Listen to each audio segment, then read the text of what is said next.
Hi guys, আসসালামু আলাইকুম। আমার প্রিয় আপু ও ভাইয়ারা, আশা করি সবাই অনেক ভালো আছেন।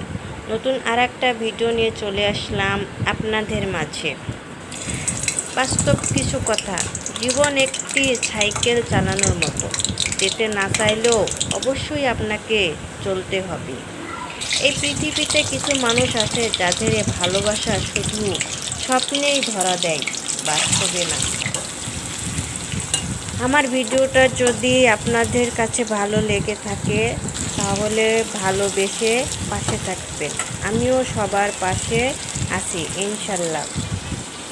সবাই ভালো থাকবেন, সুস্থ থাকবেন। আসসালামু আলাইকুম, আল্লাহ হাফেজ।